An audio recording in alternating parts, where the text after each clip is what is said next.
Aquí estamos con Isabel Vilalba, secretaria xeral do Sindicato Labrego Galego. Isabel, grazas polo teu tempo, que sei que estás moi ocupados, ademais neste tempo é todo moi complicado para todos e para todas, pero quería comentar contigo, quería falar como está o tema do agro, como está o tema agrogandeiro neste momento con esta pandemia. Sei que dende o Sindicato Labrego Galego estades facendo varias peticións, exixides tamén certas atencións especiales, específicas, e quería que me falaras un pouco de todo isto. Como estades vivindo vos? Bueno, por unha banda estamos vendo que a sociedade en xeral está como dándose conta, moita xente xa o sabía, non? Pero dándose conta de que hai certas cuestións que son esenciais e que ao mellor non se lle prestaba toda a atención que se debía, non? Falamos moitas veces dos coidados, de como se coidan as persoas maiores estes días, do tema da importancia da sanidade pública, pero tamén dos alimentos, non? Hasta ahora parecía que non importaban de onde viñan, moitas veces chegaban aos supermercados e parecía que, bueno, pois dali para atrás como que non tiñan historia.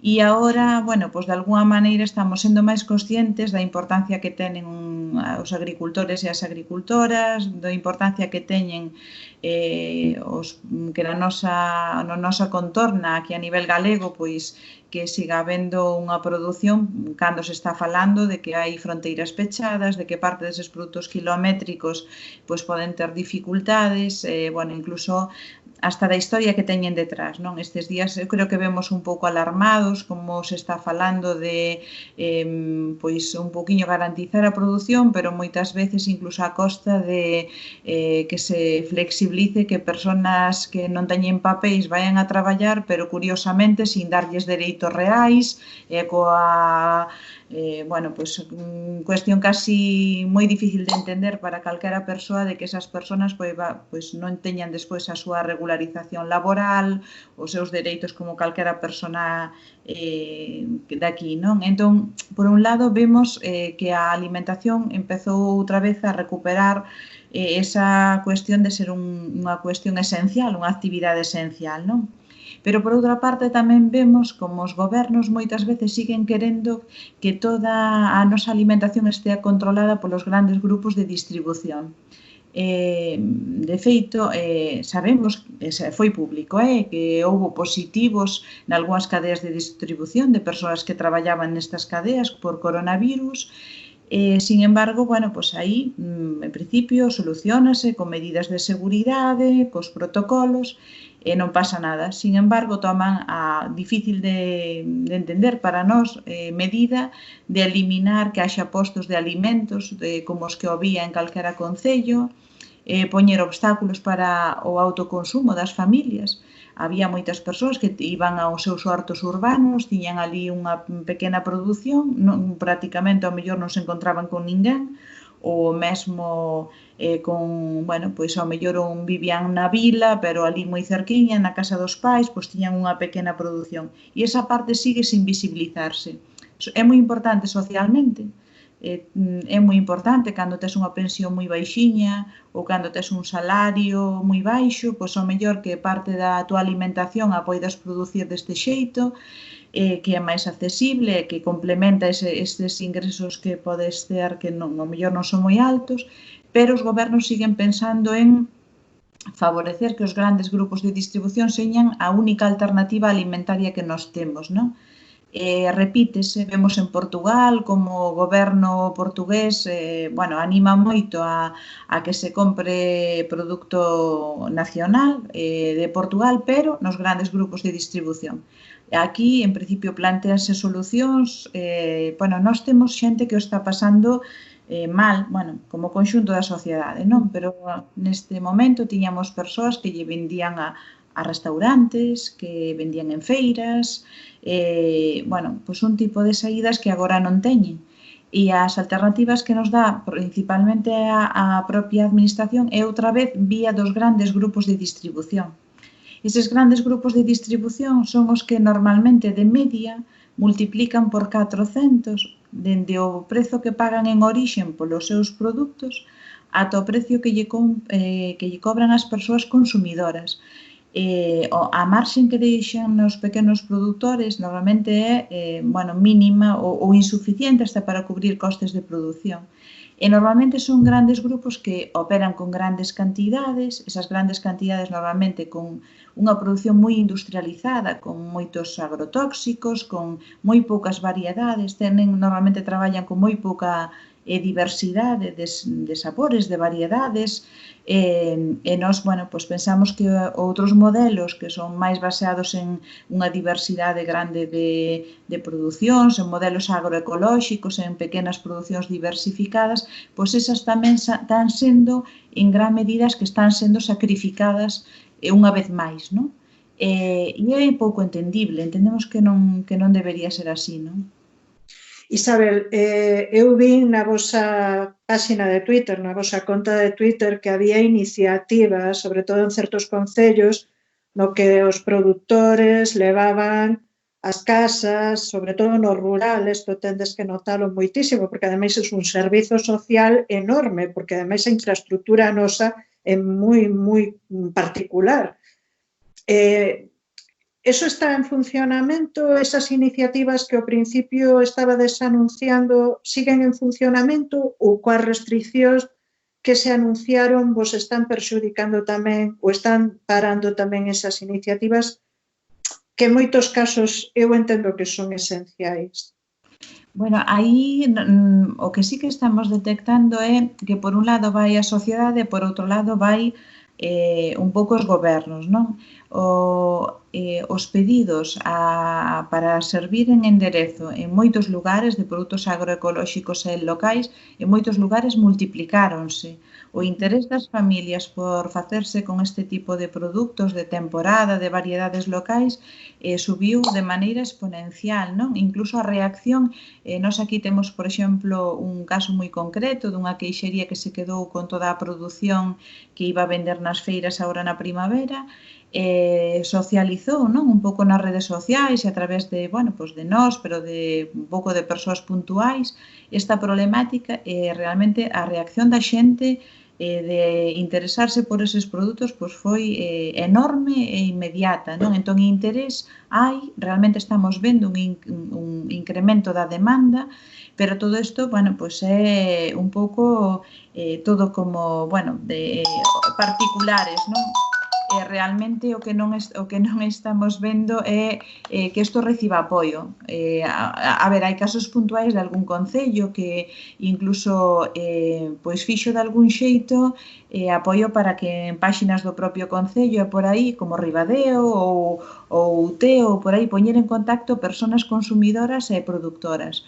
Pero, non é o xeral da administración galega. Moitos concellos, pese que ao mellor sí que apostaron por aquelo de cidades sostibles ou este tipo de cousas, aínda non chegaron ao mellor a implicarse en algo tan importante como é o abastecemento da alimentación da súa población, non?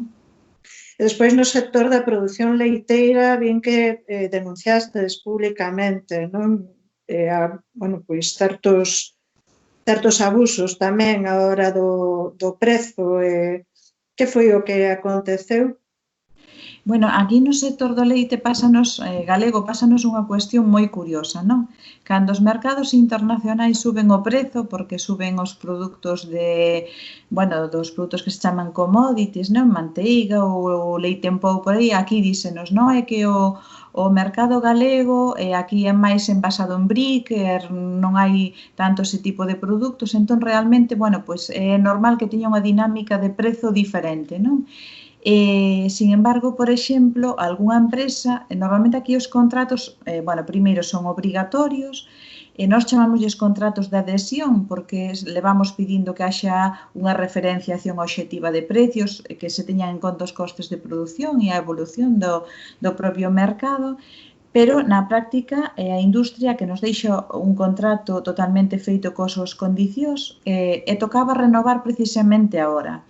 O que nos estamos encontrando é que parte das empresas, xa en vez de renovar por un ano, están planteando renovar por 3 meses e ademais están xa empezando a soltar no sector que, bueno, que por unha banda, pois que hai esta situación internacional dos mercados internacionais, bueno, un pouco soltando por aí que pode haber unha incidencia na baixada de precios, non? Cando, en xeral, no resto do ano, dícesenos que, ainda que suba en Francia, en Alemania e noutros lados, a dinámica do mercado galego é diferente. De feito, sempre cobramos os precios máis baixos do Estado dos máis baixos europeos, non? E despois outra cousa que nos preocupa é que, bueno, nos reivindicamos que o lácteo, igual que os sectores agrarios e gandeiros, deberían ser cuestións de país esenciais, non?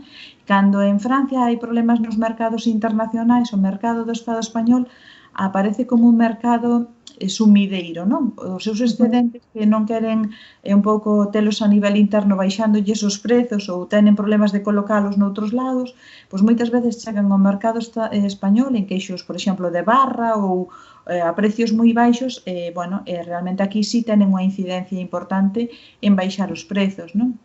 Entón, esta é unha circunstancia que está aí tamén unha ameaza.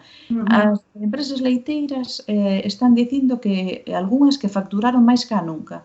Algunhas fixeron públicamente anuncios de que subiron un 50% a produción, o sea que venderon leite de vaca, pues, bueno, sen problema, non? E incluso en cifras récord. Pero xa están como algunha dicindo, bueno, pero ollo, porque pode chegar leite de fora do que teña problema para colocarse no mercado internacional, e ollo, porque hai determinados produtos industriales do mercado internacional que aquí son anecdóticos, porque non son unha das principais producións, pero xa para... Nós sempre dicimos, cando sube o precio en Europa, aquí nunca sube, pero cando se empeza a falar de baixada en Europa, aquí enseguida se oen eses ecos, non? Isabel, unha das leccións que vamos sacar, sen dúbida, polo menos das reflexións que eu lle escoito aquí a xente, é de revalorizar o rural, precisamente, sobre todo cando estamos agora confinados na casa, nalgúns en pisos, cando vemos que o máis fundamental que é o autoabastecemento é, bueno, pois é un punto a favor, que hai que fomentar o agro, hai que fomentar a produción propia, pero agora, bueno, agora estamos nesta situación que, lóxicamente, ten o seu problema, ten os seus obstáculos. Ti, en canto remate isto, que é o máis urxente para vos? Que pensas, que lección temos que sacar de todo isto que estamos a vivir? Bueno, por increíble que pareza, aquí semella que había voces que alertaban, non? De unha posible pandemia por todo o uso que estábamos facendo tremendo ás veces da propia natureza e dos ecosistemas, non? E de como moitos lugares estaban sendo deforestados, moitos animais que vivían neses hábitats e virus que había aí, pois están viaxando a poboacións humanas e globalmente, non? A nivel globalizado e por aí. Entón, eu creo que deberíamos aprender que nosotros somos parte da natureza e non sobrevivimos sin a propia natureza, non? Nós necesitamos auga e é unha auga que non estea contaminada e necesitamos alimentos tamén saudables que non comprometan a nosa saúde. E entón, sí, importa que alimentos chegan ás nosas mesas, como son producidos, realmente que relación guardamos ca natureza, non? E iso eu creo que son leccións que deberíamos aprender. Xa fora desto, había voces que alertaban do tema do cambio climático, moitas voces autorizadas, do tema da crisis enerxética. Entón, bueno, nós creo que debemos ter en conta que eses alimentos sí son un dos bens esenciais que necesitamos como sociedade. Como, bueno, é imprescindible, non? Alimentarnos e hidratarnos, deberíamos poñelos nun lugar destacado para garantizar no que nos compete a nós, non? Que a nosa poboación teña acceso a eses alimentos pois dunha maneira non só os que teñan grandes rentas, todo o mundo. Agora ven aí un futuro que, bueno, nos preocupa a todo o mundo, como queda socialmente, que pasa cos postos de traballo, que pasa coas persoas que queden nunha situación máis vulnerable, e nós temos que deseñar un sistema de alimentos que chegue con alimentos de calidade, a todas as persoas e preocuparnos das persoas máis vulnerables, por suposto, non? Entonces, toda esa cuestión tan absurda de traer alimentos de 4.000 kilómetros. No ano 2011 fixose un estudo e de media os alimentos importados que viñan ao Estado español tiñan unha media de 4.000 kilómetros. Alimentos que viñan para alimentación humana e animal, non? Esa é unha barbaridade, non hai planeta que aguante este tipo de cuestións. Que facemos coa terra? Moitos lugares de Galicia estánse botando dunha maneira tremenda lodos de depuradora cheos de metais pesados que chegan aos ríos, que chegan ás traídas, que están aí contaminando a propia terra, non? Entón, eu creo que temos que recobrar a sensatez e tratar estas cuestións como elementos esenciais, non? E si importa, en este momento, claro que é importante que nosotros tuveramos aquí material sanitario, que tuveramos respiradores, pero tamén que teñamos alimentos que non cheguen de outra parte do planeta, producido moitas veces con estándares sanitarios que aquí xa sería imposible, porque ás veces hai produtos fitosanitarios que se prohíben na Unión Europea porque se demostra a súa perigosidade, pero síguense permitindo noutras partes do mundo e despois importamos os produtos deses lugares, non? Entonces, que necesitamos darlle unha volta a todo. E o rural ten moito que aportar, non podemos só miralo en términos de facturación de grandes empresas. E o rural aporta, primeiro, seguro que o confinamento non é igual nun piso de moi poucos metros que nunha casa que poida as persoas sair ao exterior e disfrutar dun medio natural. Aporta moito nos cuidados das persoas. Ao mellor todas esas persoas maiores, se houbera unha sociedade viva no rural, moitas ao mellor poderían seguir nos seus contornos e non en lugares que ademais haxa empresas que faigan aí o agosto a costa de non ter unhas condicións mínimas, non? E, por suposto, en toda a parte tamén de cultural e de alimentos e por aí o rural é importante, pero a min dame un pouco de medo que os aplausos, igual que os dos sanitarios, non señan unha maneira de canalizar ao interese da sociedade e despois non se convirtan nunha valoración real e nunha defensa real do propio rural, non? Que igual que un aplauso se escoita nun momento dado e desaparece, que desapareza esa preocupación por cuestións básicas. Iso é o que nos preocupa. Gustaríanos que, cando isto queda atrás, esperemos que rápido, non? Que esa preocupación polas cuestións esenciales siga estando aí e realmente exixamos tamén as administracións que se protexa o rural, os alimentos, a auga, a terra e un pouco todo, non? Isabel, iso vai ser responsabilidade de todos e cada unha de nós. Está claro, a parte, lóxicamente, de exixirlle as autoridades e os gobernos que fagan a transformación que o universo non nos está pedindo, que o planeta nos está pedindo. Moitísimas grazas polo teu tempo, Isabel, un placer falar contigo e nada, moito ánimo nas vosos labores. Vale, moitas gracias. Gracias a vos, ata sempre.